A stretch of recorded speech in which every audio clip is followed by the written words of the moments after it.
realidad de lo que tenemos hoy en día en el sistema general de pensiones. Entonces, sin más preámbulos, voy a arrancar. Espero que disfruten mucho de esta presentación. Ahí seguramente al final tendremos preguntas. Anótenlas para después corcharme al final de la presentación, pero con todo el gusto trataré de responder en la medida de lo posible. Un poco, solo como contexto, yo ya llevo pues varios años metido en este tema de pensiones y ha sido muy interesante porque me metí muy joven en este tema de pensiones y ha sido muy relevante.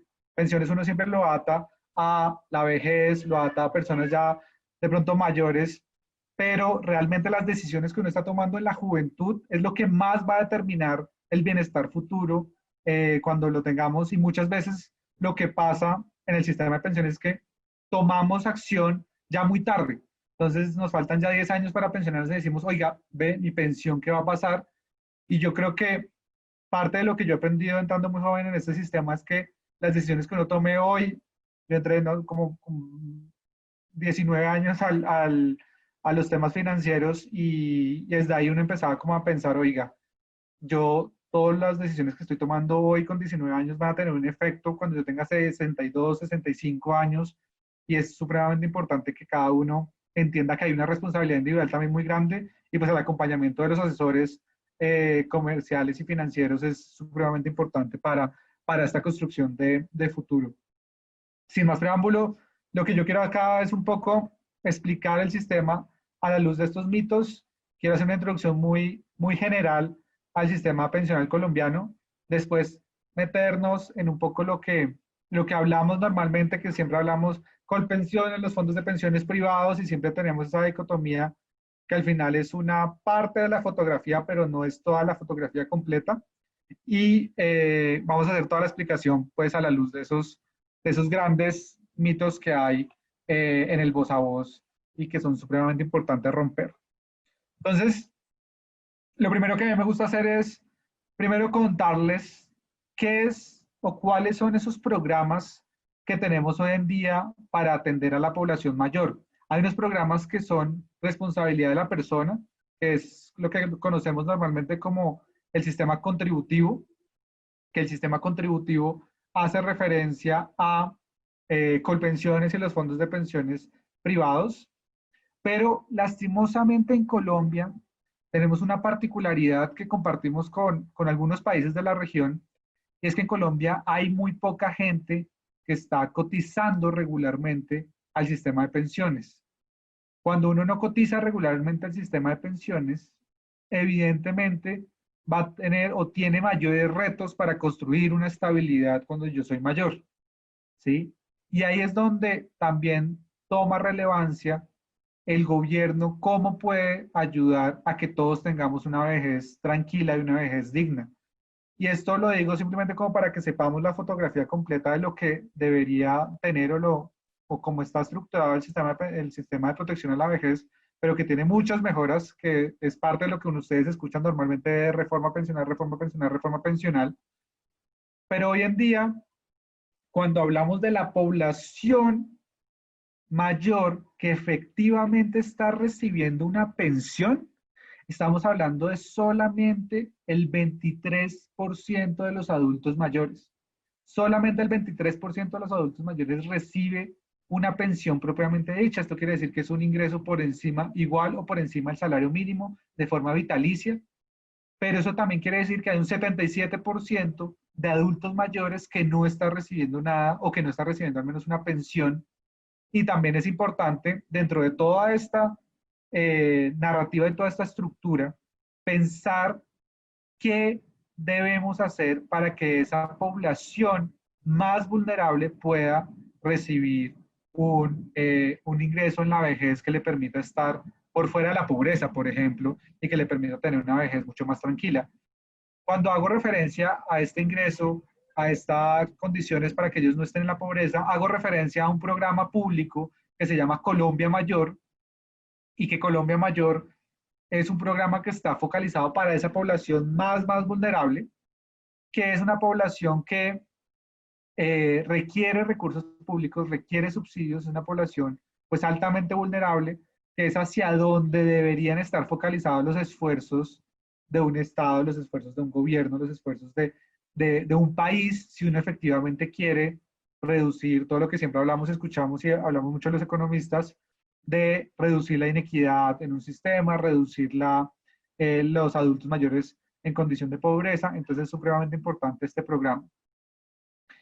Entonces, si ustedes miran esta diapositiva, lo que tenemos es Colombia Mayor para la población más vulnerable.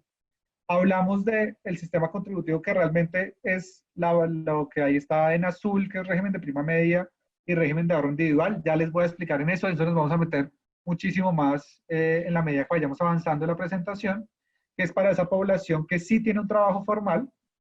Recordemos que el total de los trabajadores en Colombia solamente el 35% tiene un trabajo formal, es decir, cotiza, es decir, tiene una regularidad en sus ingresos, pero el 65% restante no es esas las condiciones, digamos, normales de la población colombiana. Para esa población formal está ese sistema contributivo, que es lo que conocemos como Colpensiones, fondos de pensiones privados, o administradora pública y fondos de pensiones privados. Y para la gente que puede tener unos ingresos o que puede tener una capacidad de ahorro más importante, está todo el componente de ahorro voluntario, que a mí me parece supremamente relevante para uno construir realmente su propio bienestar y su propio, digamos, su propio futuro pensional. Entonces, ahí les voy a contar algunos casos particulares míos, pero yo, por ejemplo, sé que lo que a mí me obliga a cotizar la ley es una cotización mínima. Yo cotizo el 16% de mi salario y esa es una cotización mínima, pero si yo realmente quiero una pensión mucho más alta, una pensión que me permita estar mucho más tranquilo, yo estoy haciendo ahorro voluntario yo estoy como en todas las combinaciones de lucha para tener un ingreso que yo mismo me lo financie, que sea con mi ahorro, ¿sí?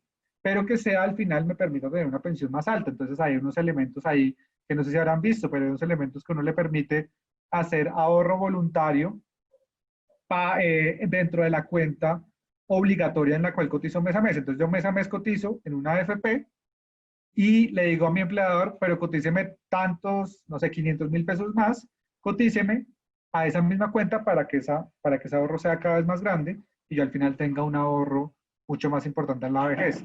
Ese es el componente de ahorro voluntario que me permite hacer un ahorro adicional para tener un ingreso más importante en la vejez.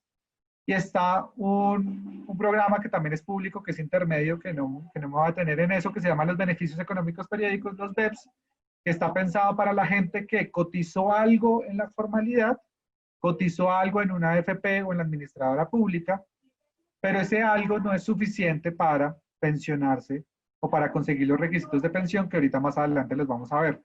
Entonces, para eso están esos beneficios económicos periódicos, que es como lo que nosotros denominamos la población sándwich. Es una población que no es tan vulnerable como para recibir Colombia Mayor, pero que no tiene la estabilidad laboral tan alta como para tener una pensión propiamente dicha. Entonces, es una población ahí que queda como en la mitad y para eso se crearon los beneficios económicos periódicos. Esa gráfica resume en términos muy generales, lo que tenemos hoy en día para la población mayor, pero dada digamos, los mitos y dado todos los temas que hay, nos vamos a centrar y focalizar en esos dos casillas que vemos ahí en azul, que es el régimen de prima media. Todos los nombres parecen hechos para confundir. Entonces, el régimen de prima media es lo que conocemos normalmente como Colpensiones o como la administradora pública, y está el régimen de ahorro individual con solidaridad, que es lo que conocemos como los fondos de pensiones privados, ¿sí? Entonces, cada uno tiene unas condiciones distintas, cada uno tiene unos financiamientos distintos, tiene unas formas de operar distintas y un diseño totalmente, digamos, aparte el uno del otro, y vamos a entrar a mirar cada uno de ellos y vamos a también a mirar, cuando expliquemos cada uno de ellos, los mitos que hay, digamos, en el voz a voz y en la percepción general. Entonces, el primer gran mito o el primer mito que hay es que empiezan a hablar. Entonces, les voy a dar todos los sinónimos de régimen de prima media que lo hablábamos ahorita. Régimen de prima media, yo voy a hacer referencia como régimen de prima media, como régimen público, como sistema de reparto, como hay muchos nombres.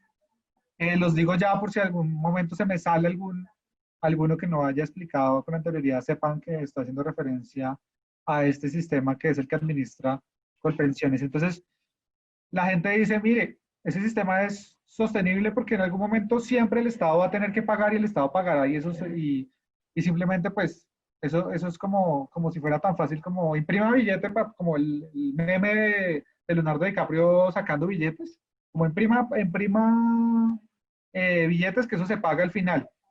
En economía pues no es realmente tan sencillo y parte de lo que hizo Venezuela, por ejemplo, fue imprimir billetes a lo que marca y pues hoy en día tiene unas inflaciones altísimas, la pobreza en Venezuela es del 96%, bueno, todo lo que ya conocemos, pero ese mito es muy común, ese mito muchas veces se ata con otro mito de que los fondos o el Estado no se quiebra, eso no sé si ustedes lo han escuchado, pero son motivaciones que llevan a la gente a veces a pasarse del sistema público porque el Estado no se quiebra o el régimen público es sostenible.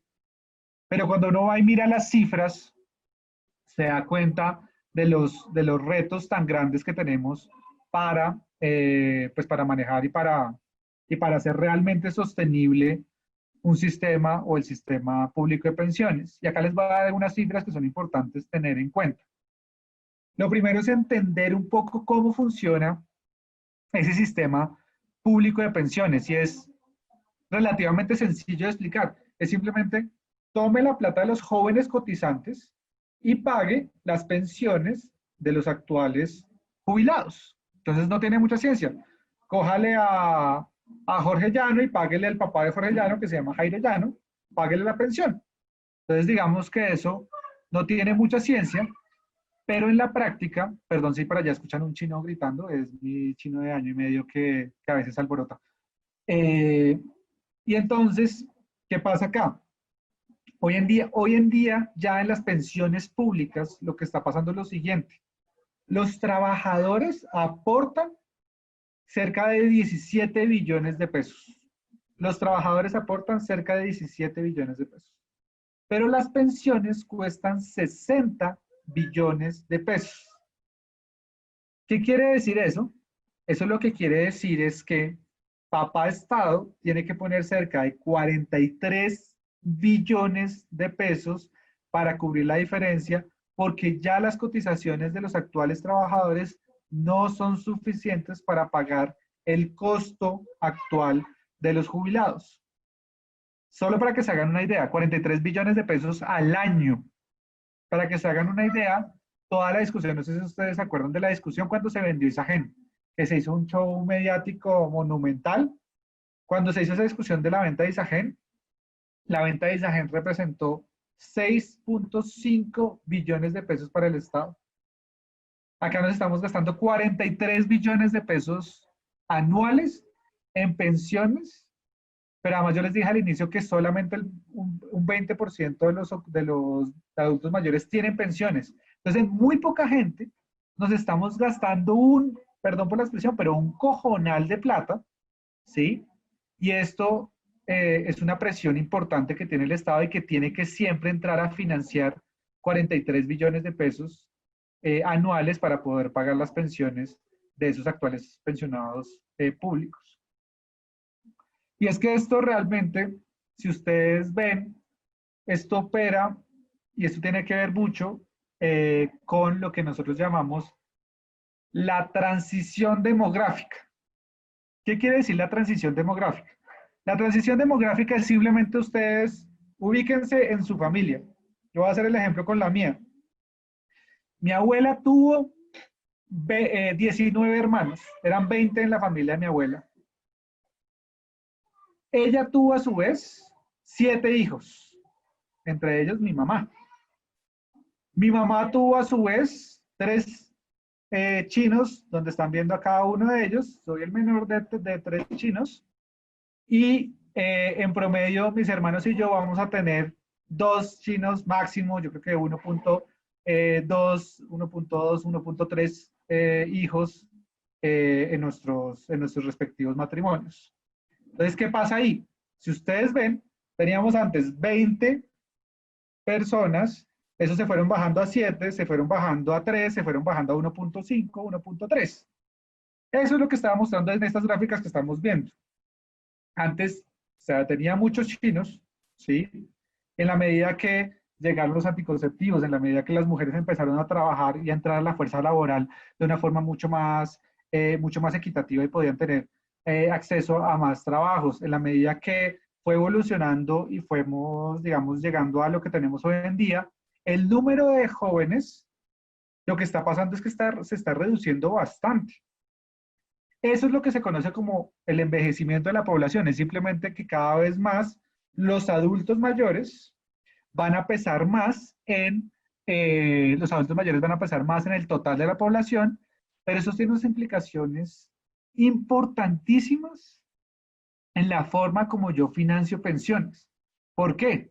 Porque si yo financio pensiones cogiéndole a los jóvenes para pagarle a los adultos mayores, pero cada vez estamos teniendo menos jóvenes, pues cada vez va a haber menos ingresos para pagarle a un número más alto de adultos mayores. Y esto lo que lleva es que a sistemas financiados con las contribuciones de los jóvenes sean totalmente inviables en el futuro. Y lo que se vuelve viable, es lo que vamos a ver ahora, pero lo que se vuelve viable es que cada uno, yo, Jorge Llano, 31 años, estoy haciendo mi ahorro privado, mi ahorro individual, porque yo voy a tener con mi ahorro, con mi ingreso, con mi esfuerzo, más la buena gestión de mi administradora de fondos de pensiones, que ahorita vamos a ver eso, voy a construir mi propia pensión y no voy a depender de cuando yo tenga en el 2055, tenga 60 y muchos años, no va a depender de los jóvenes que existan ahí, que van a ser muy pocos, entonces por definición lo que va a pasar con mi pensión es que vaya a ser muy baja porque no va a haber forma de darme una pensión alta, una pensión que yo asumo que me merezco, dado que va a haber menos jóvenes en el futuro. Entonces esto es sumamente relevante para entender. Y en la práctica esto funciona como una pirámide financiera. Si ustedes se acuerdan del concepto de pirámide financiera, es usted a los primeros que llegan a la pirámide financiera les ofrece una rentabilidad altísima. 50% en 2 meses. Entonces, los primeros llegan y efectivamente se les paga se les paga el 50% de los 2 meses. Ellos llaman a más gente, llaman a más gente, llaman a más gente. Entonces va supuestamente teniendo cada vez más ingresos, pero en la medida que ya hay mucha gente dentro de la pirámide, no hay suficiente incautos para poder pagar todo lo que la pirámide financiera ofreció y al final se estalla. ¿Sí? Al final pasa como de MG, lo intervienen o como todas esas cantidades de pirámides financieras que uno ve de, no sé, la vecina que está ofreciendo unas rentabilidades altísimas, pero realmente no invierte nada, todo lo de, ahí hay, bueno, hay cantidad de telares y demás que simplemente operan en la misma estructura de una pirámide financiera. Acá es simplemente otra forma de verlo. Hoy en día, bueno, en el 2015, por cada adulto mayor hay 6.7 trabajadores, pero en el 2050, que es más o menos cuando yo espero pensionarme, va a haber 2.4 trabajadores por cada adulto mayor.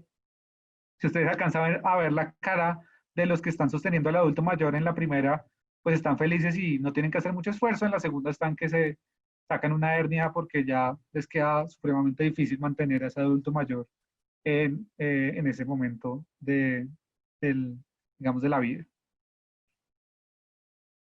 Otro gran mito que lo han alimentado mucho lo han alimentado mucho los políticos, sobre todo, para ser franco, es que todo el mundo en este régimen público se pensiona, como si no existieran los requisitos de pensión. Como no, yo cotizo un año, entonces yo me pensiono en Colpensiones. Y es como, hey, man, creo que estás totalmente equivocado de cómo funciona este tema. Lo que estás incluso, el mensaje que estás mandando cuando le dices a la gente que todo el mundo logra pensión es pues un engaño monumental porque hay unos requisitos de acceso a la pensión de vejez. Y esos requisitos son unos requisitos supremamente relevantes como tener al menos las famosas 1.300 semanas cotizadas. 1.300 semanas cotizadas son 25 años de cotizaciones, un poco más, 25.3 años de cotizaciones.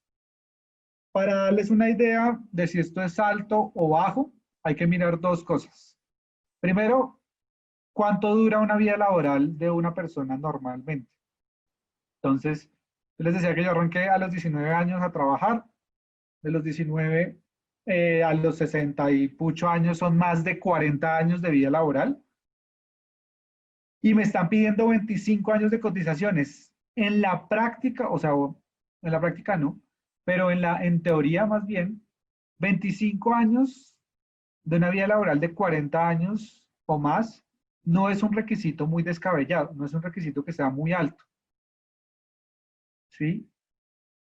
Pero, yo les decía al inicio de la presentación que lastimosamente en Colombia hay mucha gente que o no cotiza a pensiones o hay mucha gente que pasa que un día cotiza, al día siguiente no, al día siguiente sí, por X o Y razón, porque se quedó sin trabajo, porque entró a un trabajo informal, porque se volvió independiente y no quiso cotizar, así por ley obligue a cotizar, porque se fue del país, hay mil razones, pero entonces, del total de afiliados, y párenle bola a esta cifra que me parece relevante, del total de afiliados al sistema público de pensiones, que hoy en día son 6.8 millones de trabajadores o de afiliados, pues, solamente el 10% de los afiliados, dadas las condiciones de informalidad, de si cotiza o no cotiza, va realmente a alcanzar las 1.300 semanas que se requiere en ese sistema.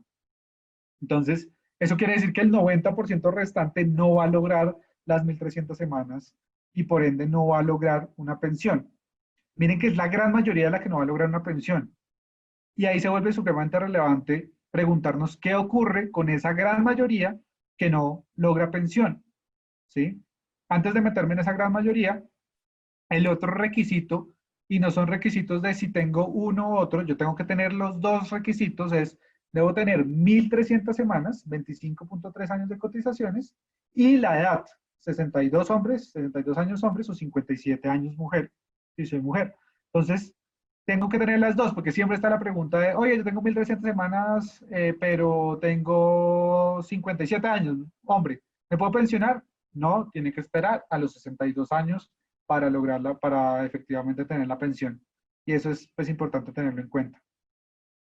Ahora sí, volviendo a ese gran universo de personas que no logran la pensión y que además, no sé si ustedes ven en la discusión, digamos que se habla en medios, en redes, en diferentes momentos, siempre se habla de la gente que logra la pensión, la gente que logra la pensión, la gente que logra pensión, pero eso como dijimos ahora es una minoría, de solamente el 10% de los afiliados a Colpensiones, pero al 90% de los afiliados a Colpensiones, lo que ocurre en la práctica y ocurre pues en la gran mayoría de afiliados es que les van a devolver sus aportes ajustados únicamente a inflación. ¿Qué quiere decir eso? Eso se conoce como la indemnización sustitutiva, pero ¿qué quiere decir eso? Esto lo que quiere decir es que hagan de cuenta que la persona cotizó y ahorró, pero esa plata nunca se invirtió correctamente y nunca generó un rendimiento real de esa plata. Es como si se hubiera casi que metido abajo del colchón y simplemente, ay, debajo del colchón y se la devuelven así. O sea, la persona cotizó, no sé, 800 semanas, 500 semanas y esa plata que hubiera podido ser un ahorro importante, no lo fue porque no se invirtió correctamente, pues no se invirtió en absoluto, porque ahí no existen cuentas individuales, no se invierte la plata, y al final le devuelven lastimosamente una chichigua a esa gran mayoría de personas que no logran los requisitos de 1.300 semanas y 62 años hombres, 57 mujeres. Ahora, para la gente que se pensiona, la pensión se calcula como un porcentaje del promedio del salario o el ingreso por el cual cotizaron de los últimos 10 años. Y eso también tiene muchos problemas en la práctica. ¿Por qué tiene muchos problemas? Porque genera unos incentivos totalmente perversos.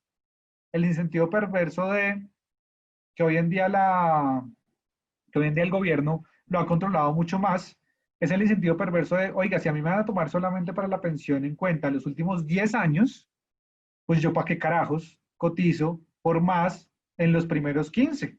Pues en los primeros 15 me voy, cotizo por un salario mínimo y en los últimos 10 años suba 10, 15, 20 salarios mínimos. Eso lo hacía mucha gente. A partir del 2012 se creó una cosa que se llama la UGPP. De pronto algunos de ustedes la han sufrido.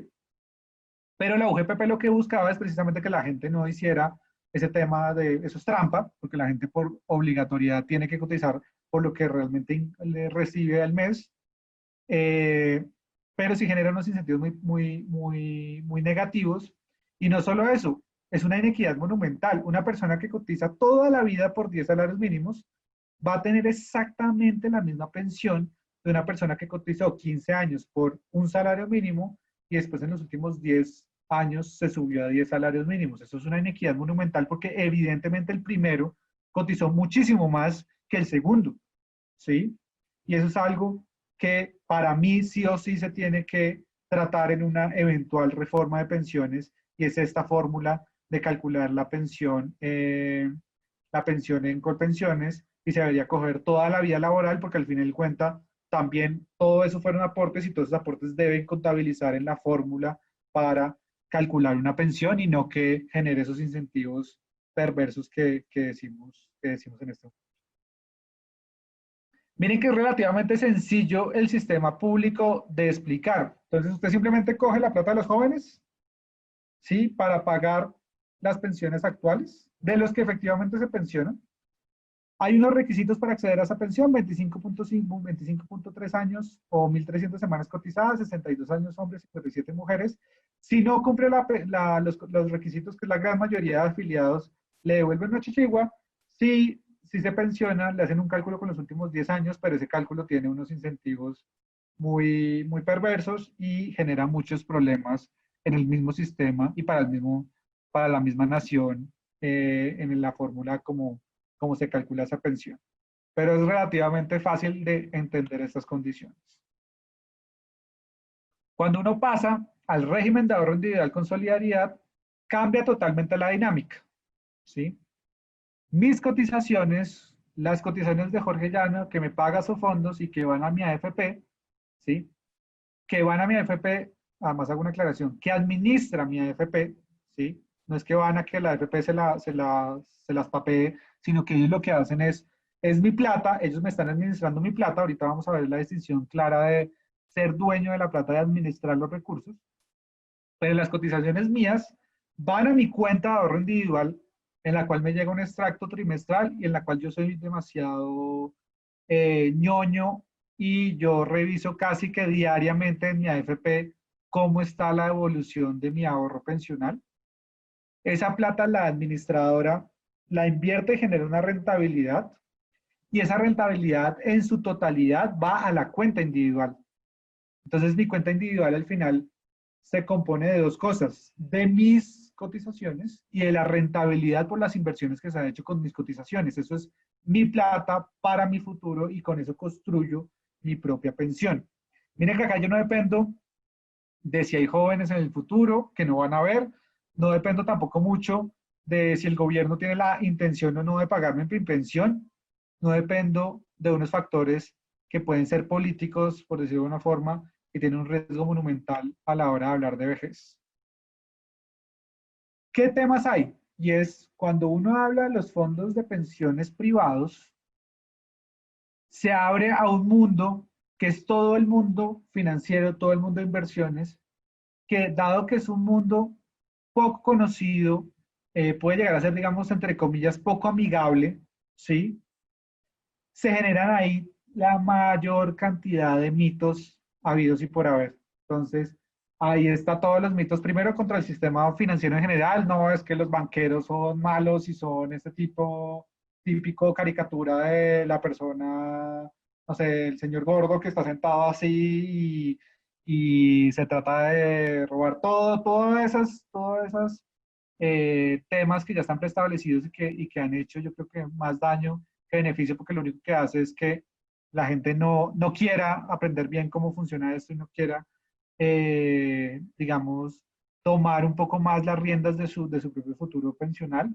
También pues hace mucho ruido y genera mucha desinformación que al final confunde más y lo que genera es mayores problemas para nuestro propio bienestar futuro. Dicho eso, entonces, voy a hacer esa tarea y hacer ese esfuerzo por tratar de explicar lo más sencillo posible estos conceptos que hay detrás de ese mundo financiero. Entonces, para Arrancar, yo les decía en esta gráfica que mis cotizaciones las administra una AFP y esa AFP invierto sus recursos y me genera una rentabilidad. ¿Cómo invierte esos recursos? Es una pregunta muy relevante.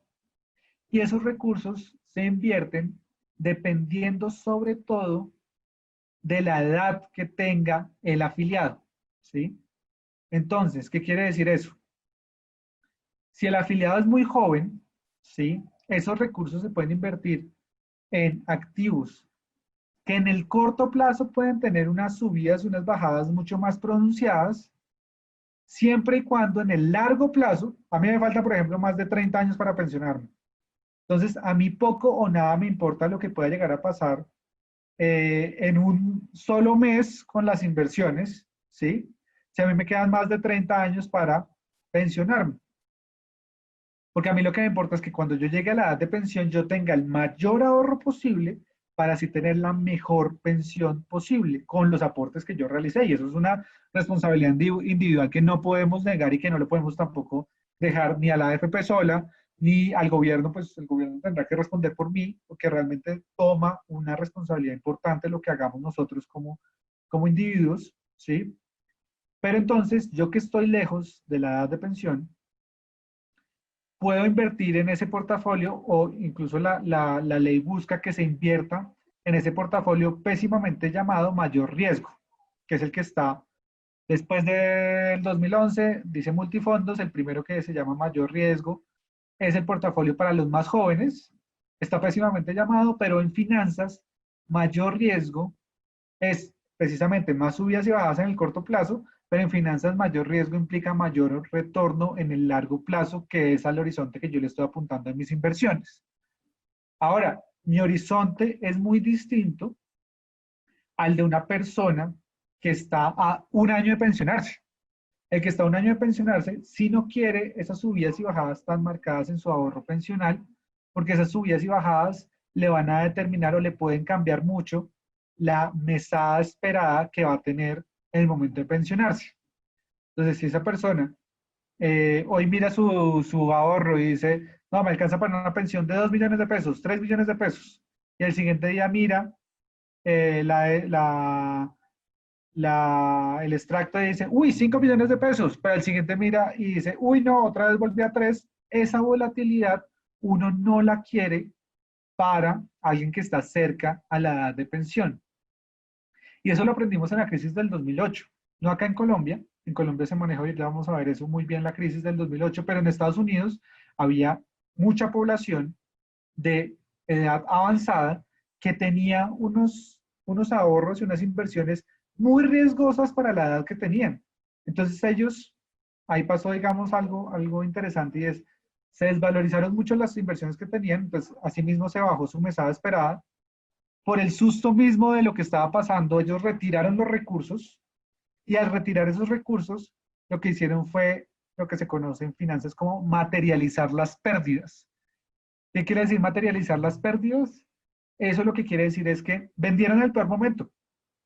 Entonces, no sé, ustedes dicen, oiga, yo vivo en mi casa, estoy tranquilo, y de un momento a otro los precios de la casa cayeron. Entonces usted dice, no, no, yo me asusté y voy a vender la casa. Y la venden en el peor momento del mercado, y era un evento netamente coyuntural. La crisis del 2008, en apenas 6 meses ya se había recuperado totalmente, pero mucha gente cuando estaban bajos los precios vendieron y pues se quedaron con una mesada efectivamente baja, cuando solamente tenían que esperar un par de meses para quedar con el mismo nivel que tenían antes del choque, digamos. Y eso ocurre mucho en finanzas, pasó ahora en marzo. En marzo se vio una desvalorización importante y en este momento todos los portafolios de los fondos de pensiones se recuperaron ya en su totalidad, pero es parte de las dinámicas de estas inversiones que también toca entender para no tomar decisiones aceleradas y en mal momento, pero ahorita vamos a ver más eso. El punto en el que iba es que para esa población que está más cerca de la edad de pensión, se constituyó un fondo que se llama el Fondo Conservador, que está invertido en activos mucho más estables para que precisamente la persona que esté cerca de la edad de pensión tenga mayor certeza de lo que va a recibir una vez se retire del mercado laboral. Entonces depende mucho de la edad. Entonces los más jóvenes, fondo de mayor riesgo, los que están a más o menos a 15 años, el fondo moderado, y ya quienes están más cerca a la edad de pensión, el fondo conservador, el fondo de retiro programado no me va a meter mucho porque es simplemente para los pensionados por esa modalidad de pensión.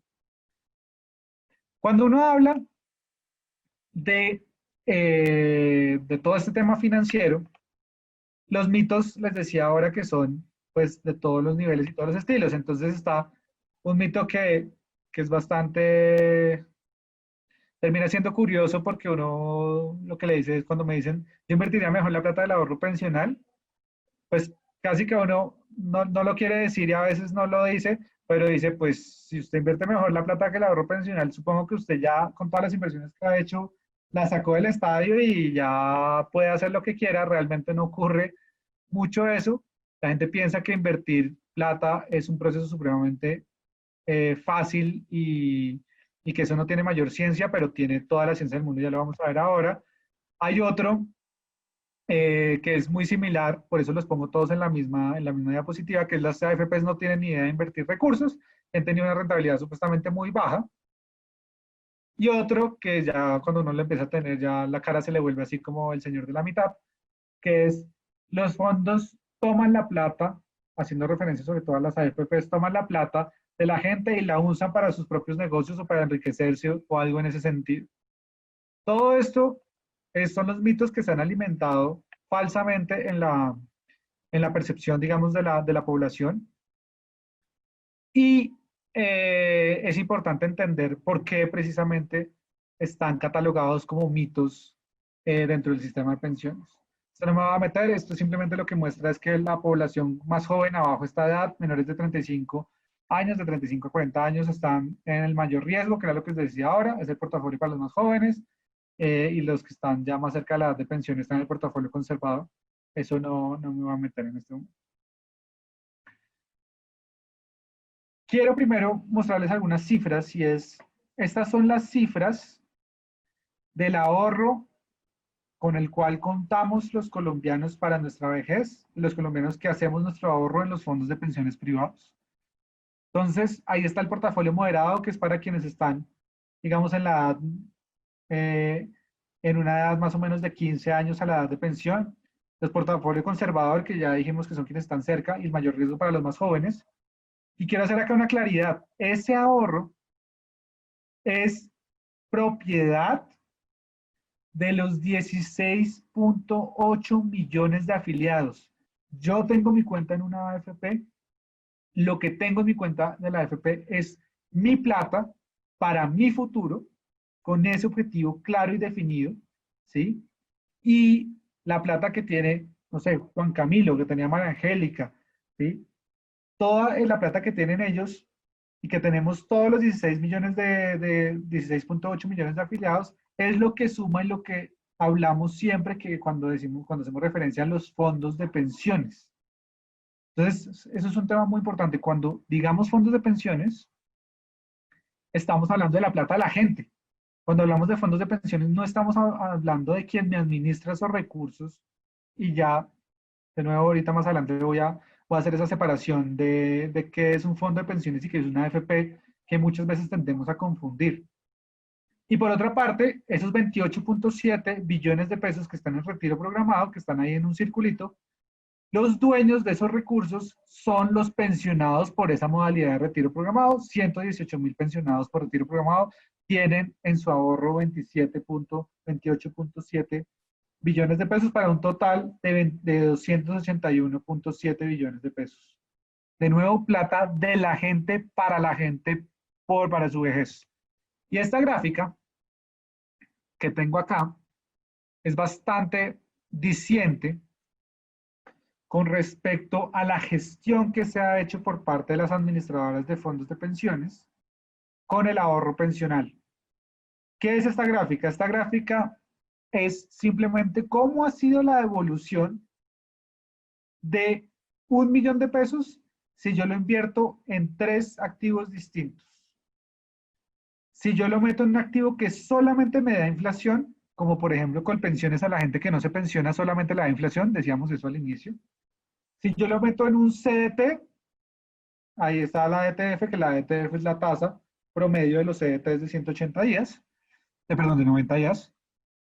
Y, y está ese $1.000.000 si yo lo hubiera invertido en un portafolio moderado, y esa plata yo la, digamos, cada uno de esos portafolios o esas inversiones, la tengo en diciembre de 1994. Entonces, si quieren, comparemos con el CDT. Después de estos 20 y pucho años, 26 años, ¿sí? Usted en un CDT tendría 12,5 millones. Usted metió ese $1.000.000 y se olvidó de ese $1.000.000.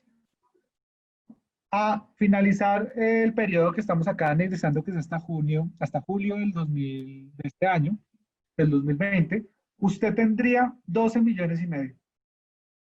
Pero si lo hubiera metido en un fondo de pensiones, en el portafolio moderado, usted hoy tendría 39,2 millones. Y yo siempre me amo gallo cuando presento esta gráfica y les digo a la gente, ¿usted qué prefiere? Es abiertamente la pregunta, tal cual. ¿Usted qué prefiere? ¿12,5 millones o 39 millones de pesos? Hasta ahora no me ha llegado la persona que me dice que prefiere 12,5 millones de pesos. Si me llega a aparecer esa persona, pues lo único que le hago es que me regale plata porque pues como que no le interesa maximizar su ahorro, pero por lo general todo el mundo me dice 39 millones de pesos. Y si ese es el caso, miren que hay una diferencia muy marcada entre la gráfica naranja y la gráfica verde. La gráfica naranja es siempre estable y creciente. ¿Sí o no? Siempre uno la ve creciendo, creciendo, creciendo.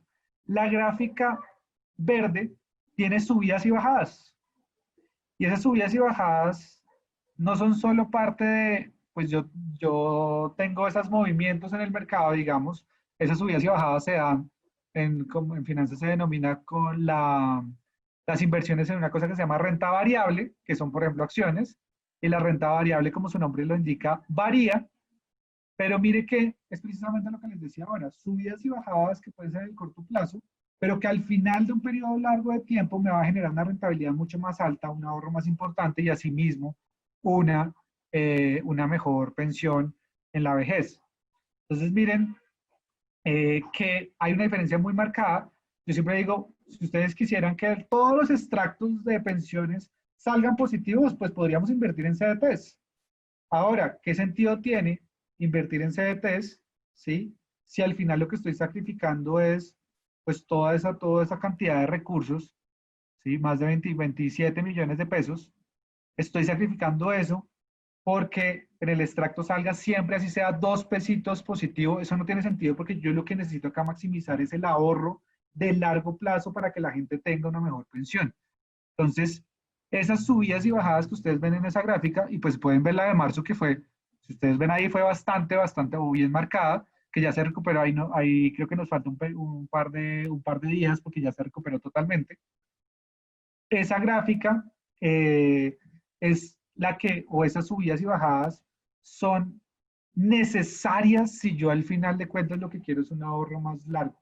Si yo no quiero esas subidas y bajadas, no puedo tener al final de cuentas un ahorro tan grande como el que estoy viendo en esta gráfica. Hay un tema, digamos, relevante que hay que tener en cuenta y es, si ustedes miran ahí, hemos tenido crisis de todos los colores y sabores. Entonces, cambios en Estados Unidos nos afectan acá, cambios o la crisis financiera de agosto o ahora lo que pasó con el coronavirus, ¿sí? Pero parte de lo que se tiene que gestionar y por eso las AFPs tienen unos equipos técnicos y unos equipos financieros tan bien montados y tan profesionales, es que hay que saber manejar esas situaciones para poder recuperar y para poder hacer esas recuperaciones inmediatamente. Es pues el ejemplo que poníamos ahora de los adultos o los que estaban cerca de la edad de pensión en, en Estados Unidos, si por ejemplo con el coronavirus, que fue de la desvalorización que se ve ahí, todos los fondos de pensiones hubieran salido a vender porque, no, ¿qué tal que nos perdamos más o alguna cosa así? Lo que hubiéramos hecho en la práctica es que efectivamente sí se hubiera desvalorizado y esa recuperación que se vio posterior, que ha sido pues de una recuperación importantísima, ahí les cuento una infidencia, apenas se cayó, apenas se vieron esas desvalorizaciones por el coronavirus, eh, uno sabe más o menos cómo operan los mercados con esas desvalorizaciones tan marcadas que se recuperan relativamente rápido, entonces es el mejor momento para invertir incluso. Y yo lo que hice en un portafolio de pensiones voluntarias fue incrementar mis inversiones propias, personales, en estos activos de mayor volatilidad, porque sabía que iba a haber un rebote importantísimo, y pues la verdad, ha sido un buen negocio personal. Pero para que vean cómo el tema de gestionar recursos no es tan,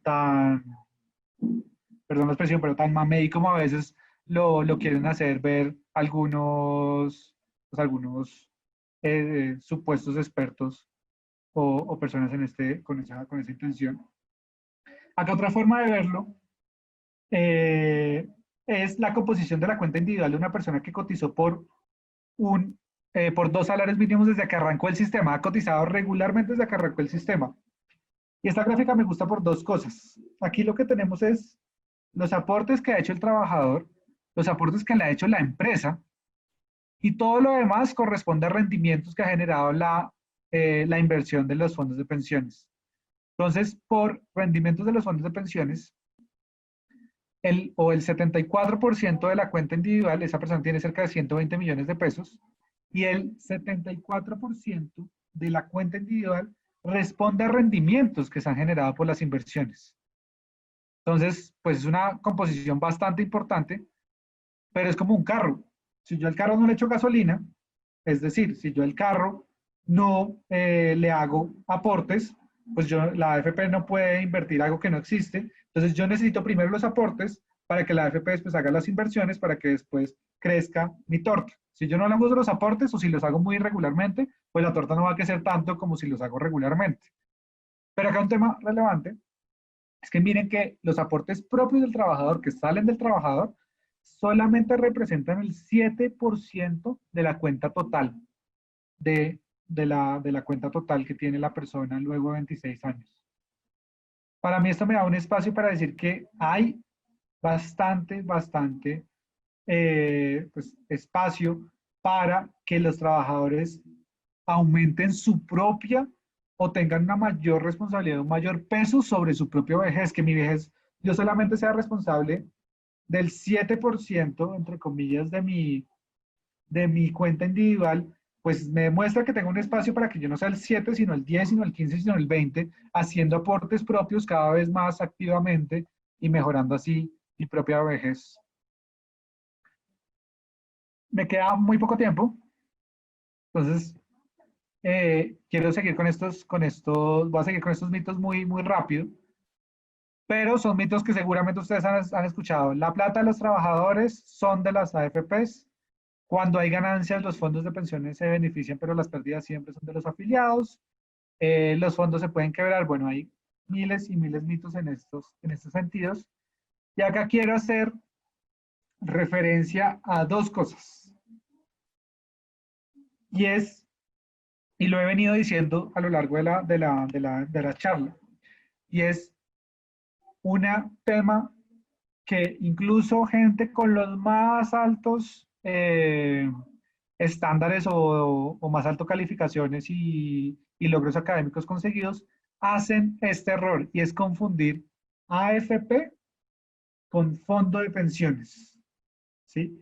Parece lo mismo, se ve similar, huele similar, pero no son lo mismo. ¿Qué es una AFP? Una AFP es, como su nombre lo indica, quien administra unos recursos. Pero ojo con una cosa, administrar y ser dueño de los recursos son dos conceptos totalmente diferentes. Y a mí lo que más me gusta hacer de referencia es, yo vivo en un apartamento, que es acá donde estoy, donde estoy haciendo la charla, y este apartamento, bendito sea mi Dios, lo pudimos comprar, todavía vemos una gran parte, pero lo pudimos comprar, y este apartamento pues queda son nueve apartamentos, queda en un edificio, y tiene una administradora el edificio. Entonces, ¿la administradora del edificio es la dueña del edificio? No. Si la administradora del edificio sale chimbísima como nos salió la primera administradora que yo estaba acá, porque una vez le preguntamos que si que quien hacía revisoría fiscal de los estados financieros del edificio y nos dijo que allá solo la revisaba Dios, pues imagínense cuál fue la decisión posterior que tomamos.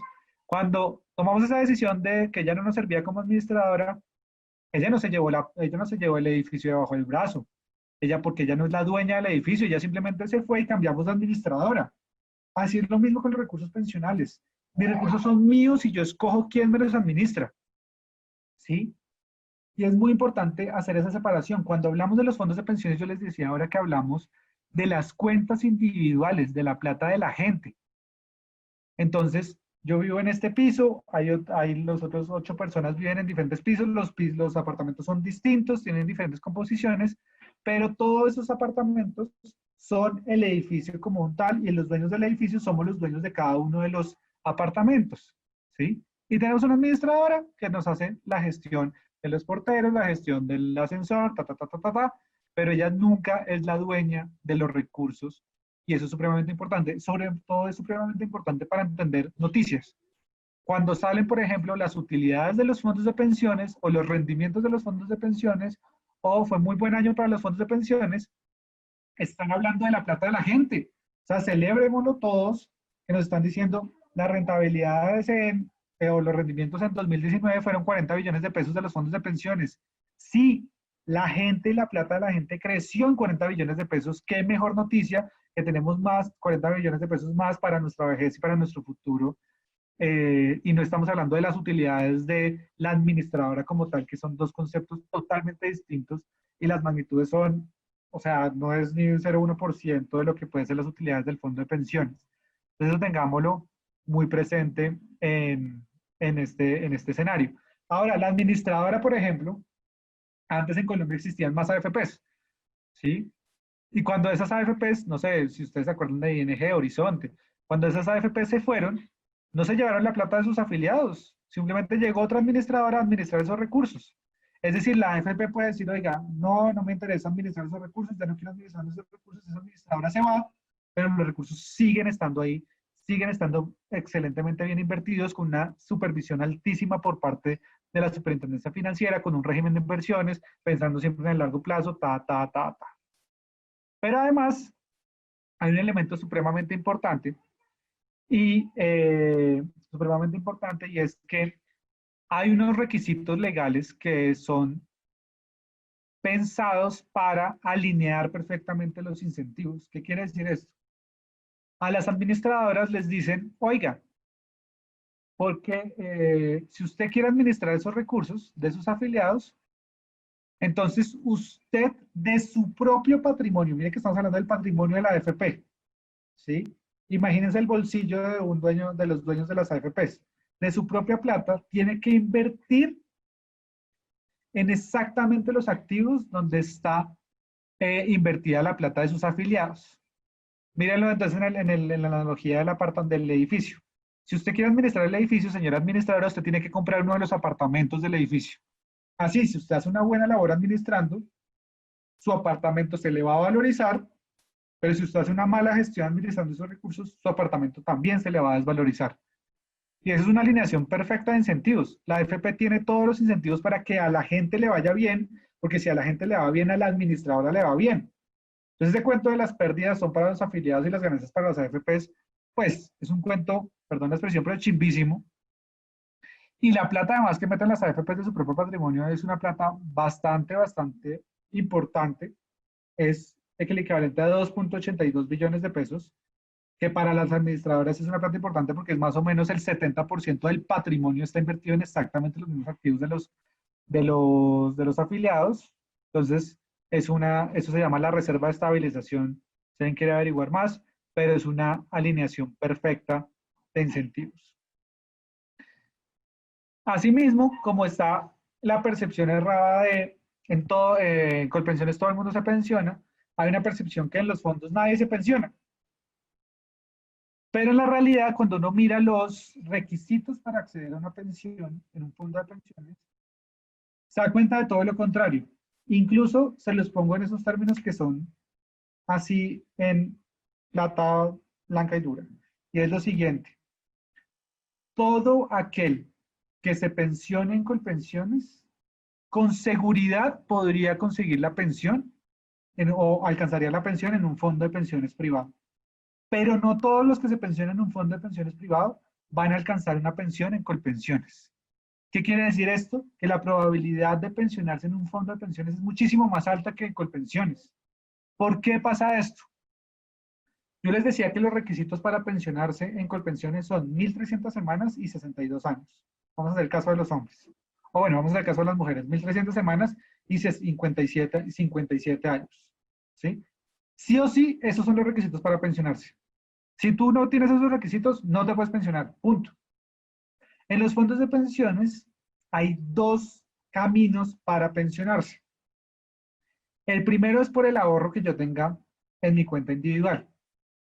Entonces, yo les he dicho, por ejemplo, que yo he sido bastante activo en hacer ahorro voluntario, y yo tengo hoy en día un ahorro lo suficiente, o un ahorro que si dejo hoy de cotizar, no es que me pueda pensionar hoy, pero si dejo hoy de cotizar, dado que ese ahorro se va a invertir por 30 años, yo sé que a los 60 años o 62 años, el ahorro que tengo o que lograré conseguir en ese momento va a ser suficiente para financiar una pensión de al menos un salario mínimo.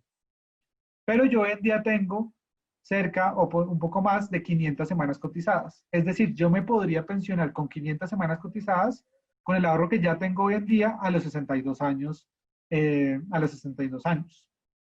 ¿Sí? Eso no lo podría hacer en Colpensiones. En Colpensiones tengo que sí o sí cumplir las 1.300 semanas. Ese es un caso. Pero el caso más común es el caso que lo que puede llegar a pasar es lo siguiente. Hay una población importante que no va a alcanzar el ahorro para financiar su propia pensión. Y ese es un gran mito que se echa normalmente, y es, no, si usted no alcanza a ahorrar lo suficiente, usted no se pensiona en un fondo de pensiones. Y eso no es cierto, eso es una falacia monumental. ¿Por qué? Porque si usted no tiene el ahorro, no importa el nivel de ahorro que tenga, si usted tiene 1.150 semanas, o sea, 22 años de cotizaciones, 22.3 años de cotizaciones, y la edad de pensión exactamente igual a la misma edad, 62 hombres, 62 años hombres y 57 mujeres, se va a pensionar sí o sí en un fondo de pensiones. Miren que estamos diciendo 1.150 semanas. Eso quiere decir 3 años menos o 150 años menos, 150 semanas menos que en Colpensiones. Entonces, alguien que tiene 1.150 semanas se podría pensionar en un fondo de pensiones o con total seguridad se pensiona en un fondo de pensiones, pero no así logra la pensión en Colpensiones. Entonces, esas dos formas o esos dos caminos para pensionarse es lo que permite que la probabilidad de pensión en un fondo de pensiones sea mucho más alta, sea más del doble de la probabilidad de pensión de Colpensiones. En Colpensiones decíamos que la probabilidad era 10%, en un fondo de pensiones es 25%. No es la panacea, porque no quisiera que fuera el 100%, pero dadas las condiciones del mercado laboral, al menos es muchísimo más del doble de lo que tenemos hoy en día. Si quieren, no sé cómo esté tiempo, Juan Camilo o María Angélica, podemos parar ahí, o si me dan 5 minutos más, puedo seguir, terminar y concluir en 5 minutos. Tranquilo, Jorge, si quieres, dale los 5 minutos y después seguimos con las preguntas, no hay ningún problema. Perfecto. Entonces, hay varios mitos, y con estas condiciones que ya hemos visto, entonces a todo el mundo le va mejor en el régimen público, a casi nadie le conviene un fondo de pensiones, Colpensiones es la mejor opción incluso para la gente de menores ingresos. Y acá voy a tratar de pasar esto muy rápido para que sean simplemente estos 5 minutos y ya. Pero lo primero que me gusta hacer y que me gusta como hacer énfasis es, esta gráfica lo que muestra es la cantidad de gente o la distribución de la población ocupada según el nivel de ingresos. ¿Qué quiere decir esto? Esto quiere decir, si ustedes separan, por ejemplo, en la segunda barra, quiere decir que el 16.7% de los ocupados en Colombia ganan exactamente un salario mínimo. Si ustedes se van entonces a la primera barra, tenemos que el 45% de los trabajadores en Colombia ganan menos de un salario mínimo. ¿Sí? Y esta gráfica a mí me gusta mucho porque en algunos escenarios donde las presento, uno empieza a darse cuenta de la realidad del mercado laboral colombiano. Entonces, una vez, o escucho muchas veces, no, es que la población de clase media es una persona que gana 5 millones de pesos, 4 millones de pesos. Cuando uno ve esta gráfica, se da cuenta que alguien que gana 4 millones de pesos, 5 millones de pesos, hace parte del 7% que más ingresos recibe en Colombia. Y suena muy fuerte, pero es la realidad, esas son las cifras que tenemos y con las cifras que tenemos que trabajar. Entonces esto también nos da luces que hay mucha gente que está cotizando por un salario mínimo o que no cotiza porque tiene ingresos por debajo del salario mínimo. Y también nos da muchas luces y nos aterriza un poco de lo privilegiados que podemos llegar a ser, ¿sí? Con los ingresos y con los ingresos laborales que podemos llegar a tener. Y también nos ayuda a aterrizar mejor las políticas que tengamos que hacer. Entonces, ¿qué pasa? Acá lo que hacemos ya es, tenemos la totalidad de afiliados y queremos ver qué le conviene a quién, o pues, qué sistema o qué régimen le conviene a cuál persona. Si quieren ver acá un estudio académico, lo tenemos publicado en la página de Subfondos que hicimos hace relativamente poco, pero tenemos que el 80% no va a cumplir con los requisitos para pensionarse. ¿Sí? 80%. ¿Por qué no van a cumplir con los requisitos? Porque son trabajos informales, porque pasaron de la formalidad a la informalidad mucho tiempo y no consiguieron las 1.300 semanas en Colpensiones o las 1.150 semanas en un fondo de pensiones o el capital para pensionarse en un fondo de pensiones. Pero a ellos se les va a hacer una devolución de sus aportes. Esa devolución de sus aportes, que es para la gran mayoría, para el 80%, la devolución promedio que tuvo alguien en un fondo de pensiones fue de 38 millones de pesos. Acuérdense que RAIS es los fondos de pensiones privados. Pero alguien que estuvo en Colpensiones, esa devolución promedio fue 5.5 millones de pesos. Una diferencia monumental que está explicada por algo que ya vimos, y perdón, me devuelvo acá, pero está explicada precisamente por esto. Miren que es muy similar a la diferencia de los 39 millones de pesos que vemos ahí versus los 5.700.000 que vemos en la gráfica azul. Ellos no invirtieron la plata, como no invirtieron la plata no hay rendimientos, como no hay rendimientos no se le paga ningún rendimiento a esa gente, que es la más vulnerable porque es la gente que menos estabilidad laboral tuvo, y le están devolviendo una parte, digamos, de sus ahorros. Y acá un ejemplo, esto es una pareja, los invito a meterse pues, a buscar ese hashtag de elige lo mejor para ti. Es una pareja, o sea, están casados ellos dos, ninguno de los dos se pensionó, tuvieron una vida laboral bastante similar. Él estaba en Colpensiones, ella estaba en un fondo de pensiones privado. Ella recibió un cheque de 121 millones de pesos y él recibió un cheque de 15 millones de pesos con una vida laboral muy similar a la de su esposa. Y pues creo que las caras de ellos lo dicen bastante bien de cuál es pues la felicidad o no de haber recibido esa plata.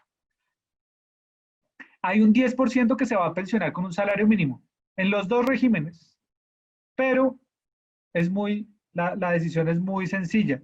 En Colpensiones le piden 1.300 semanas para una pensión de salario mínimo y en un fondo de pensiones privado le piden 1.150 semanas para exactamente la misma pensión con exactamente las mismas condiciones. Entonces la pregunta que le pongo a ustedes es, ¿van a tener la misma pensión? ¿Qué prefieren, cotizar 1.300 semanas o cotizar 1.150 semanas?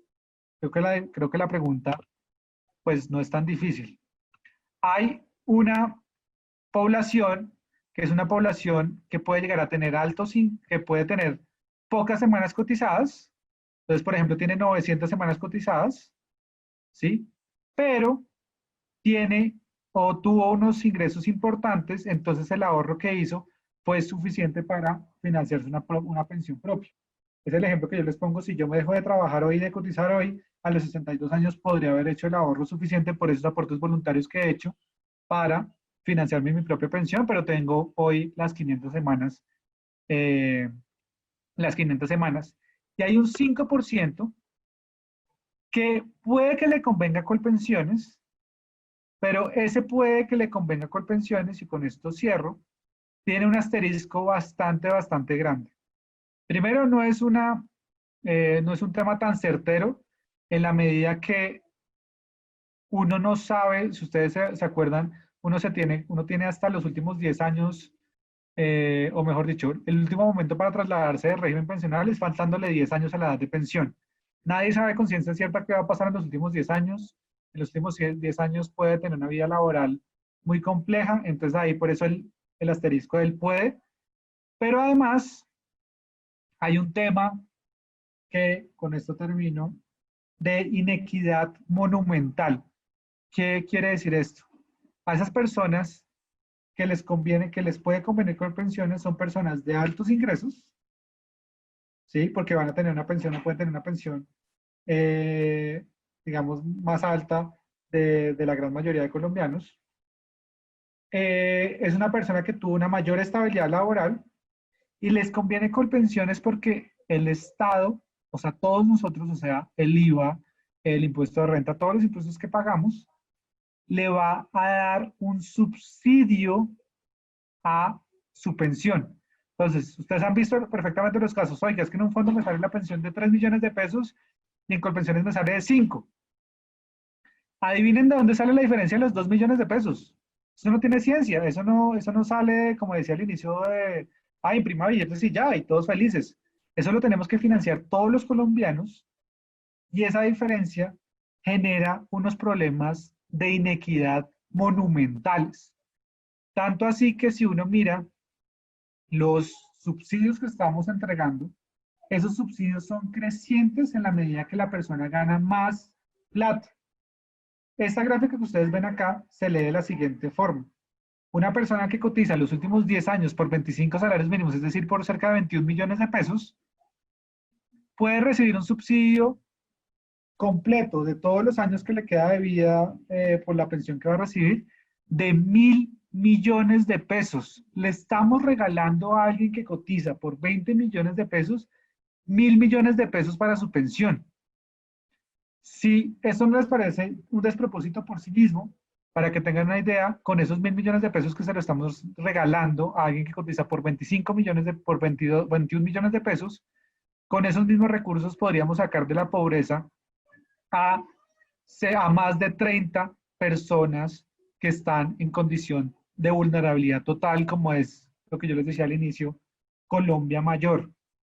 Es un tema ético, moral, que hay que tener en cuenta en la balanza, y yo digo abiertamente que si en algún momento me llegase a convenir con pensiones, porque tengo, no sé, buenos ingresos, gracias a Dios, o porque tengo mayor estabilidad laboral, yo jamás me voy a pasar a Colpensiones, porque yo sé que yo tengo todas las condiciones para financiar mi propia pensión con mi propio ahorro, con un aliado importante como una AFP, pero jamás voy a irme a Colpensiones a recibir un subsidio de 500 millones, de 100 o 1.000 millones de pesos, ¿sí?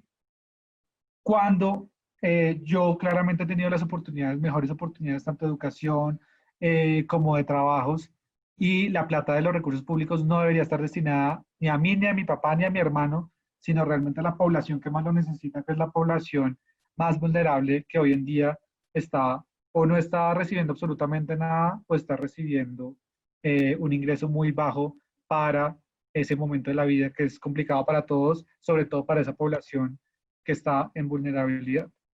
Con eso cierro, ahí hay otras cosas, pero pues ahora sí, Juan Camilo, todas las preguntas que ustedes requieran.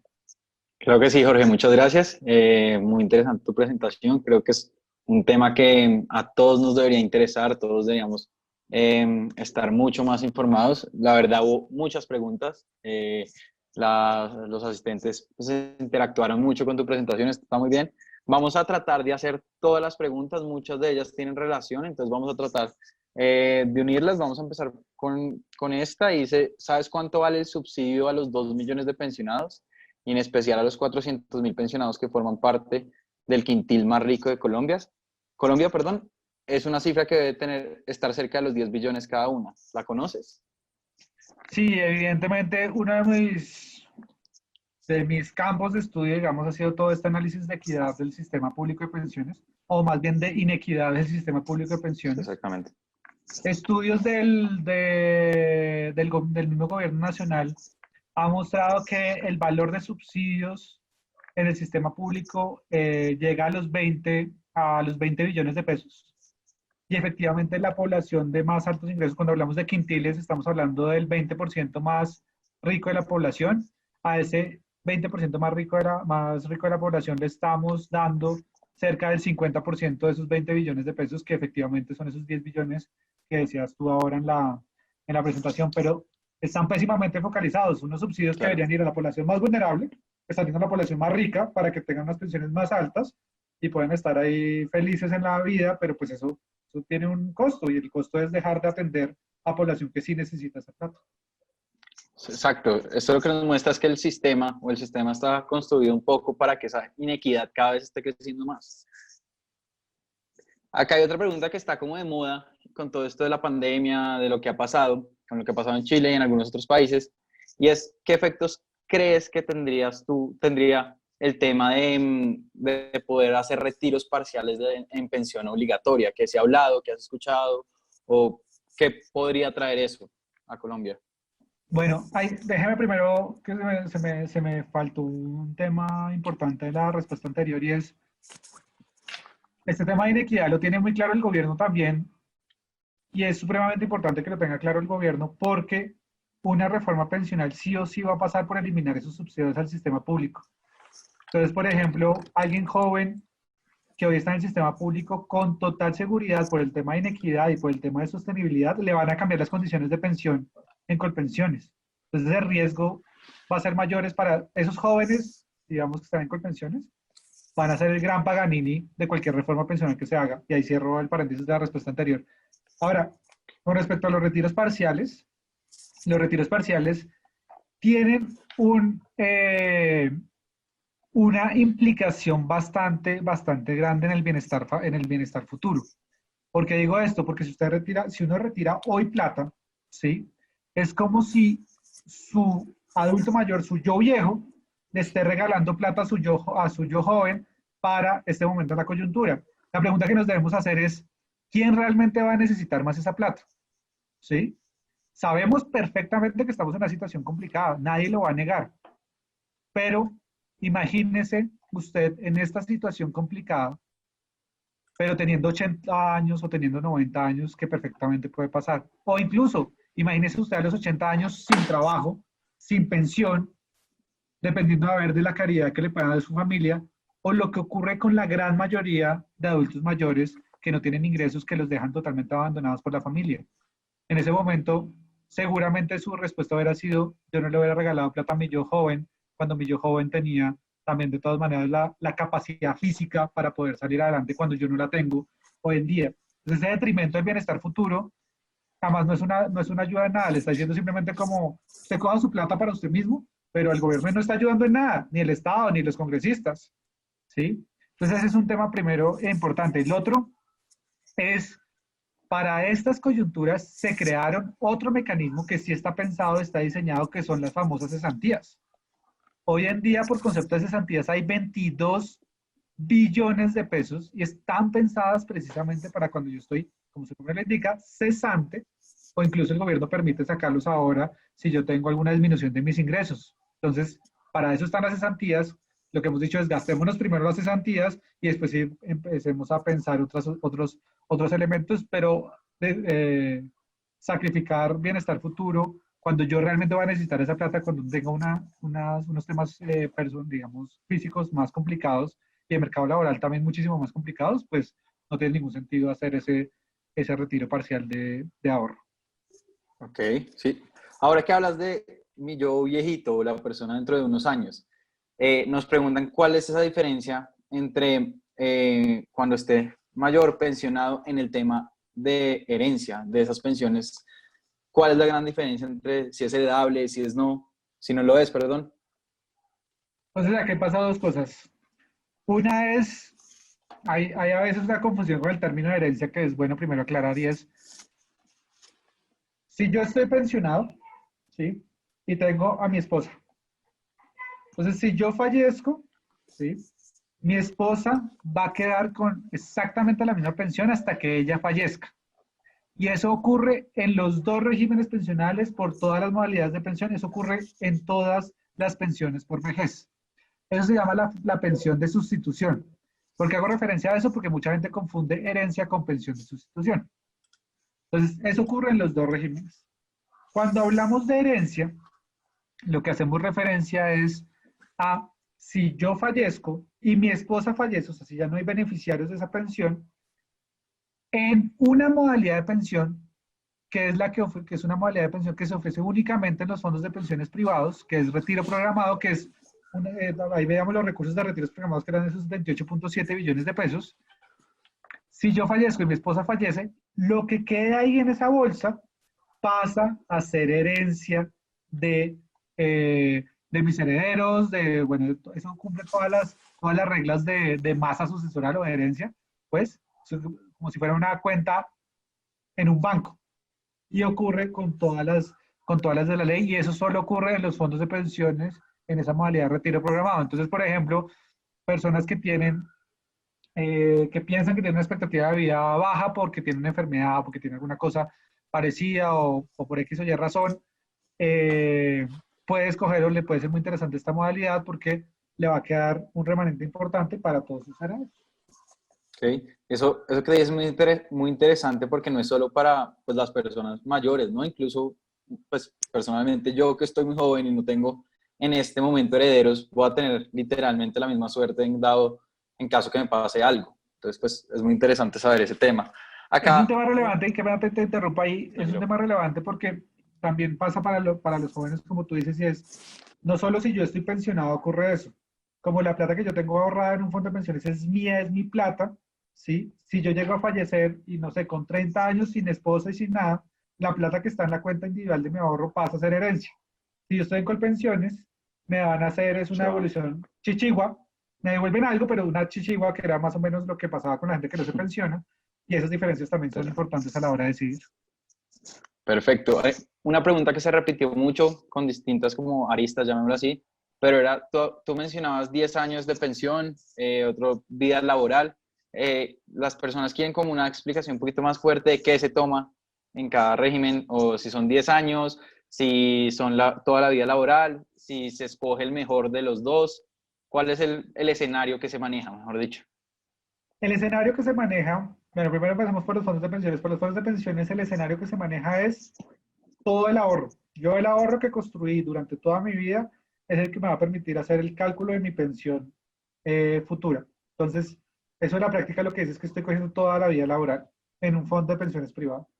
En Colpensiones se toman, o en la mayoría de casos, se toman los últimos 10 años de cotizaciones.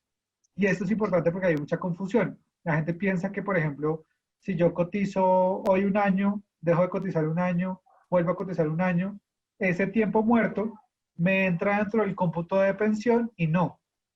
Son los últimos 10 años cotizados los que se toman en cuenta en Colpensiones. Digo que la gran mayoría, porque efectivamente, como tú dices, lo que hace Colpensiones es que toma el mejor caso entre los últimos 10 años de cotizaciones o toda la vida laboral, pero en la mayoría de los casos, sobre todo porque la gente hace ese juego de subirse salario en los últimos 10 años, Necesario. en la mayoría de casos se toman son los últimos 10 años de cotizaciones, de nuevo, insisto, de cotizaciones, no los últimos 10 años, no los últimos 10 años, entonces de 62 a 52 y lo que hubo, no, son los últimos 10 años de cotizaciones. Ok, muchas gracias. Acá nos ponen como un caso, y creo que es un caso que vivimos mucho. En el caso de los colombianos, no sé, nacionalizados, que acaban de llegar al país, que volvieron y tienen pues muy poco tiempo, llamémoslo así, para cotizar, ¿qué les dirías tú? O sea, ¿qué ventajas ves en un fondo, no sé, en el fondo privado frente al fondo público? Acá pues la pregunta es literalmente, ¿qué gano yo con cotizar si pues sé que no voy a cumplir en ninguno de los dos regímenes las condiciones, o pues las semanas, llamémoslo así?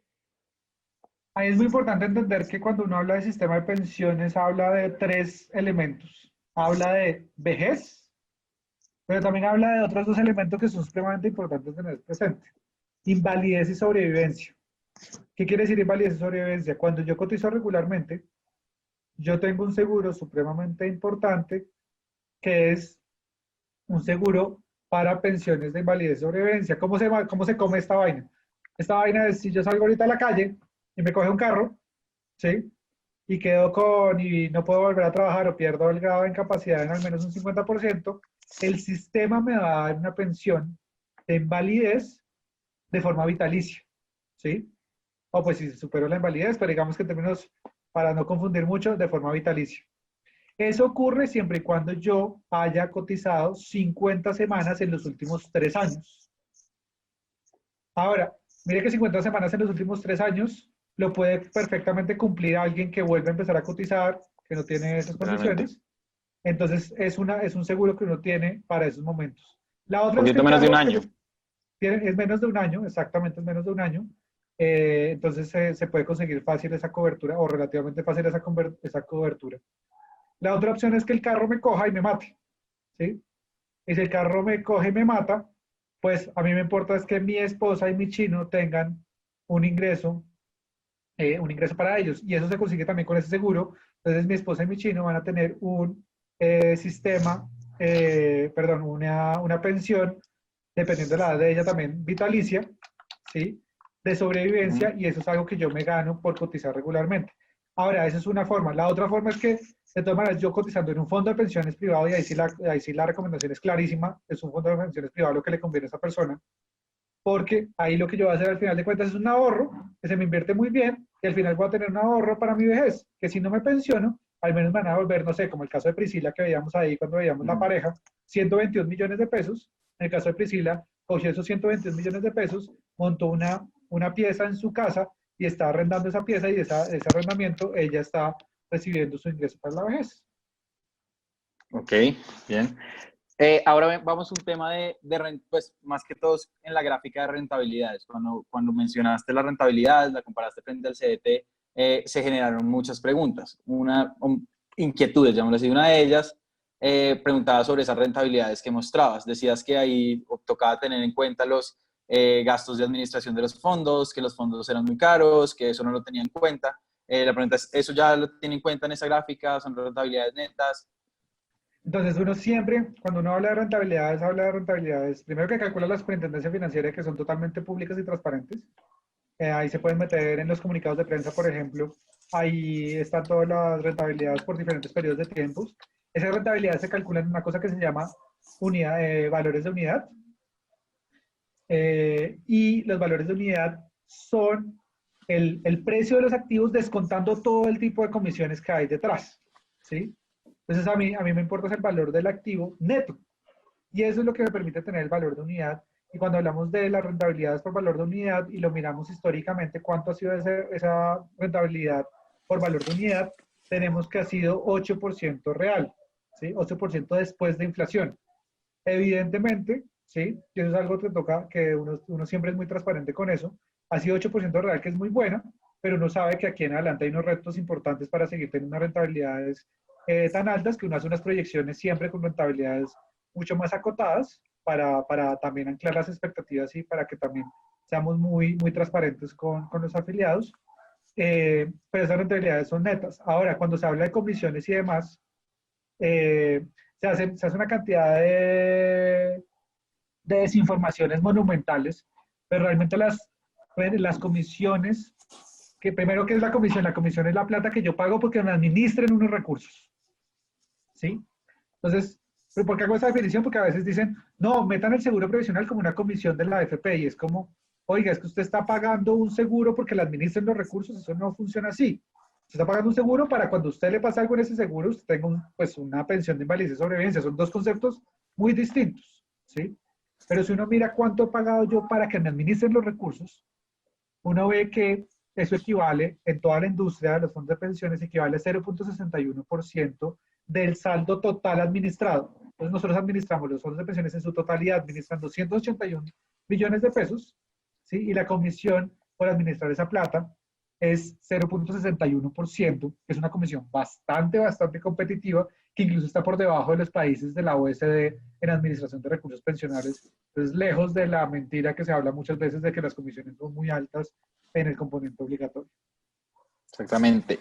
Y otra cosa con las rentabilidades, nos mencionan, si la rentabilidad es tan buena, pues las rentabilidades que en realidad mostramos en los fondos de pensiones cuando las vemos son buenas, ¿por qué nos pensionamos máximo hasta con el 70% del IBC? Entonces, ahí yo creo que el ejemplo más importante es el tema de el ejemplo que hacíamos con el carro, ¿sí?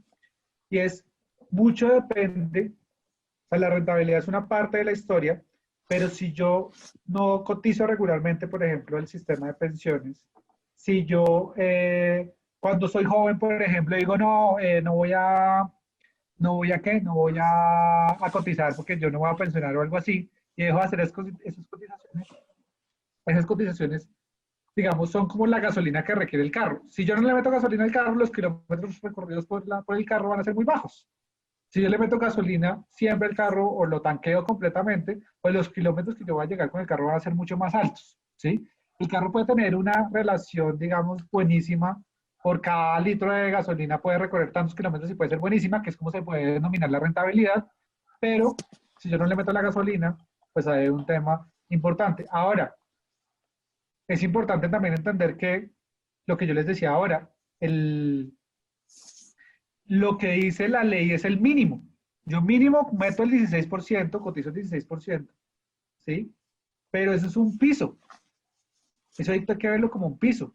Entonces, porque tampoco la seguridad social está pensada para que usted se pueda pensionar con el 100% de su salario y con el 80%. Entonces, es un piso. Si usted quiere superar ese piso y tener una pensión más alta, pues ahí toca y es necesario siempre hacer toda la batería que usted pueda hacer. Entonces, aportes voluntarios en pensiones obligatorias, Voluntarias. pensiones voluntarias en diferentes activos, en diferentes AFPs, en diferentes, o sea, hacer toda una cantidad de estructuración para efectivamente tener una pensión a lo que usted le está apuntando. Incluso a mí lo que me ha funcionado personalmente es, yo le estaba apuntando una pensión de X millones de pesos, ¿sí? Y lo que estoy haciendo es que estoy haciendo los aportes hoy para llegar a esa pensión de X millones de pesos. Y no simplemente aporto lo que me dice la Esperar. ley y después digo, ay, pero yo quiero una pensión más alta. Ah, pues, bueno, entonces Era hay que antes. meterle un poco más de tiempo, porque ya faltando de 5 años no vas a poder hacer mucho para mejorar tu ahorro pensional. Exacto, es aprovechar el famoso interés compuesto de las pensiones. Tal cual. Listo. Acá, para terminar las preguntas de rentabilidades. ¿Hay diferencias entre las rentabilidades de las AFPs y por qué es tan importante esta rentabilidad si el día de mañana quisiera pasarme al régimen público? ¿Cuál es la diferencia o qué peso tiene esa rentabilidad ganada en estos años, llamémoslo así? Es decir, si coticé 20 años en régimen privado con una muy buena rentabilidad y me pasé al régimen público, ¿qué diferencia hubiera tenido una muy buena una rentabilidad muy buena en una administradora y una no tan buena en otra administradora? ¿Qué peso tiene esa diferencia de rentabilidades? Yo creo que en ese sentido haría una aclaración o un mensaje que yo mandé en la presentación y es, uno se pasa con pensiones buscando subsidio. Eso suena Es verdad. súper tosco, súper feo, pero en la medida que uno busca el subsidio, uno le es totalmente diferente la rentabilidad, porque lo que uno está buscando es el subsidio que genera con pensiones y la decisión es personal, cada uno la toma con sus propios criterios y con sus propios temas. Yo hablo desde de mi posición personal que yo no voy a buscar ese subsidio, pero efectivamente es el que se va a buscar subsidio. La rentabilidad le es indiferente, porque al final de cuentas lo que se fue a buscar es el subsidio y no que su propio ahorro le financiara su propia pensión, ¿sí? Entonces ahí la rentabilidad es indiferente, pero yo entonces ahí haría digamos, la talanquera sería, oiga, usted tiene una buena rentabilidad, usted ha tenido una capacidad de hacer su ahorro individual de forma importante, ¿sí? Usted ha tenido esas condiciones, digamos, de pronto laborales un poco más estables. La pregunta es, ¿realmente debemos pasarnos a Colpensiones a recibir un subsidio que implica, pues, que no se gaste la plata, digamos, correctamente? O que se gaste esa plata a una persona que de pronto no necesitaba el subsidio y se deje de gastar a quien sí lo necesitaba. Creo que ahí se vuelve la filosofía, es un poco distinta, pero la rentabilidad, efectivamente, si yo estoy buscando el subsidio, pues yo busco el subsidio y la rentabilidad entra en segundo plano. Ok, perfecto. Sí, ahí respondes otra pregunta que nos hicieron y era, ¿por qué? O pues, un caso, yo estaba en fondo privado, me hicieron una doble asesoría o pues averigüé por ambos lados y pues mi pensión es mucho más alta en Colpensiones, o es un poquito más alta y creo que la respuesta está clara, lo acabas de decir, estoy buscando un subsidio y voy a recibir un subsidio.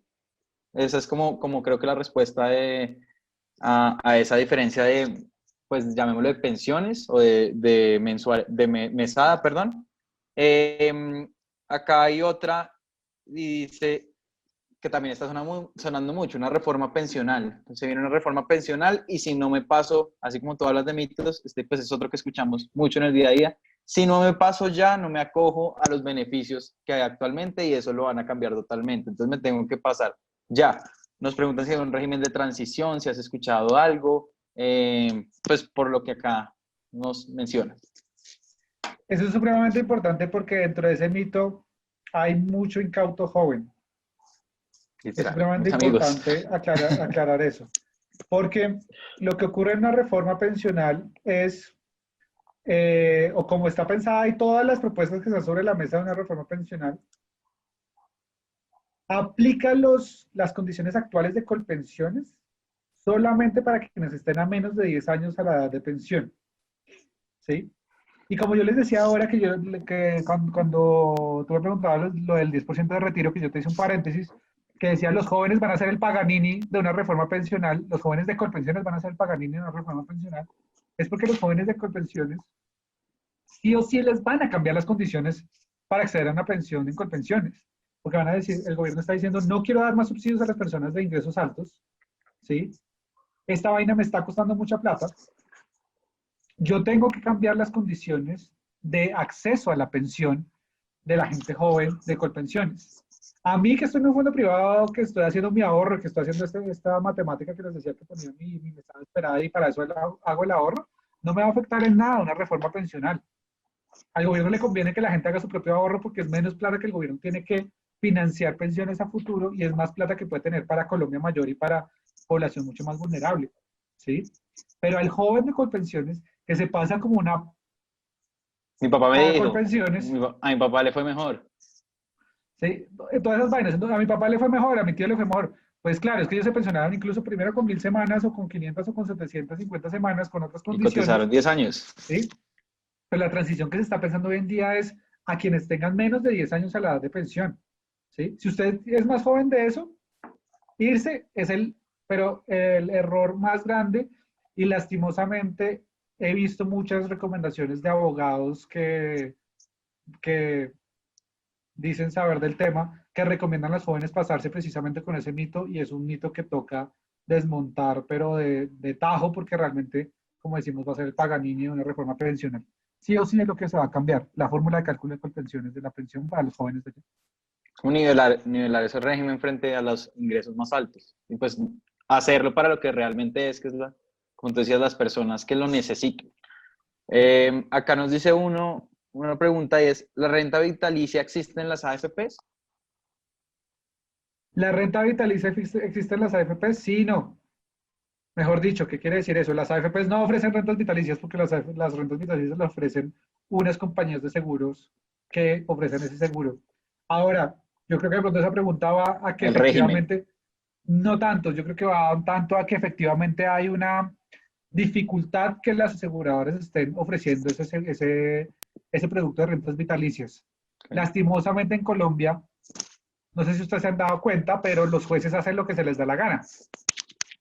Cuando los jueces hacen lo que se les da la gana, y yo como compañía de seguros me estoy comprometiendo a dar una pensión que puede durar 10, 15, 20, 30 años, tengo un riesgo monumental en que los jueces puedan cambiarme las reglas de juego.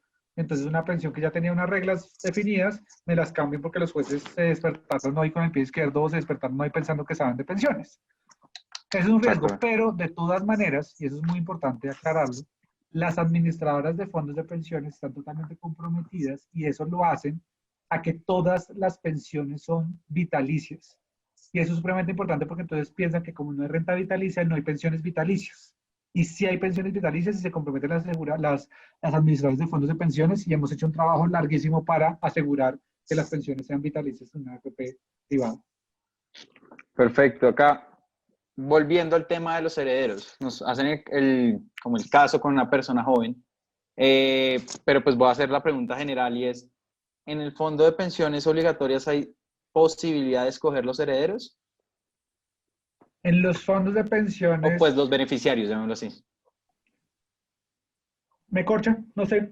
La verdad no sé, y eso Ok. creo que se lo dejo más a los temas, a ustedes que son más comerciales y que seguramente saben eso. La verdad no sé si uno, que hasta donde tengo entendido, uno cumple todas las reglas de masa sucesoral, es un Una testamento, sucesoral, digamos. exactamente, Entonces forma cumple con todas sucesoral. las reglas, entonces en el testamento uno puede decir a quién le queda, y supongo que esa es la determinación para también esa herencia. Ok. En un fondo privado, ¿yo puedo escoger no pensionarme y que me entreguen todo mi dinero ahorrado durante 30 años de vida laboral? No, y eso es muy importante. Si yo cumplo las condiciones para pensionarme, la pensión siempre va a primar sobre evolución de plata.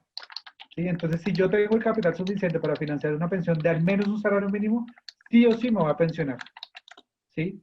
Y eso es muy importante dejarlo claro porque es parte de la transparencia que uno debe hacer como, como asesor y como representante de esos fondos.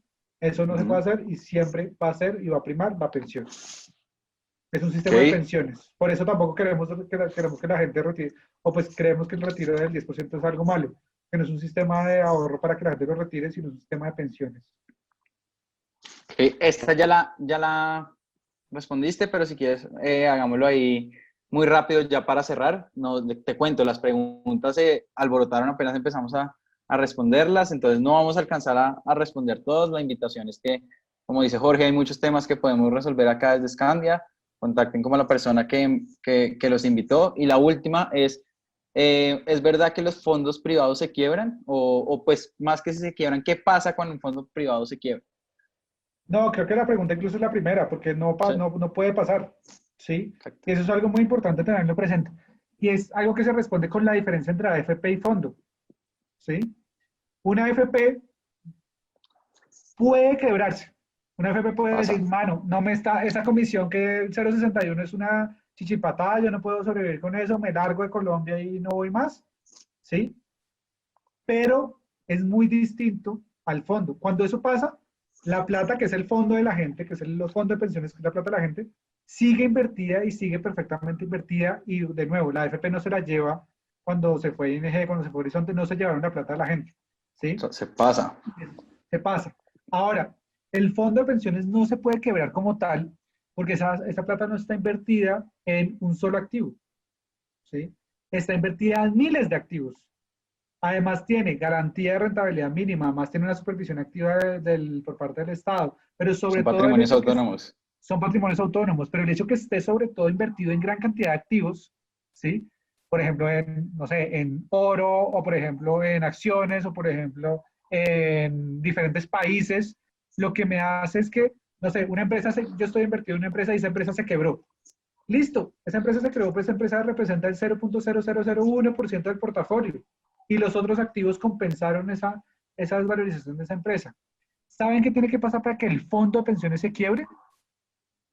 Literalmente tiene que llegar Thanos y hacer doble clic para que el mundo desaparezca y si el mundo desaparezca y yo me muero, pues la verdad me importa poco o nada que haya tenido un ahorro ahí importante porque pues si ya pasé para el otro mundo, pues no se sirve. No Pero el pasa fondo nada. no se puede quebrar y eso es algo supremamente importante de tener en la cabeza.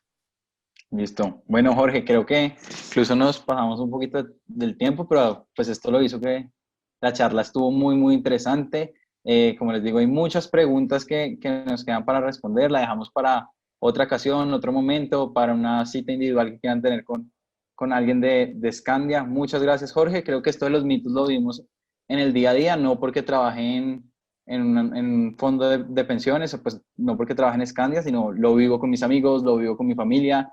Y lo que tú dices, lo que más escucha uno es mitos.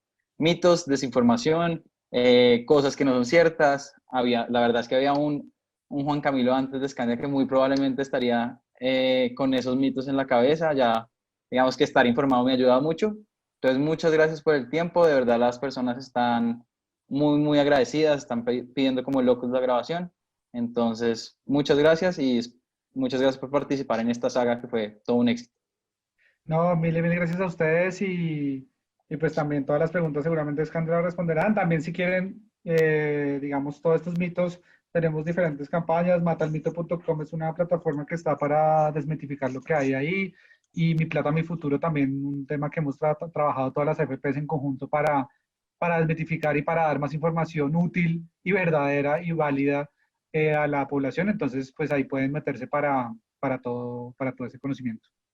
Claro que sí. Muchas gracias. Y a las personas que nos están pidiendo las memorias o la información de esta charla, vamos a mandar unas memorias a los correos en los que se registraron y nos vemos próximamente en otro evento. Muchas gracias, Jorge, y nos estamos viendo. Chao a todos.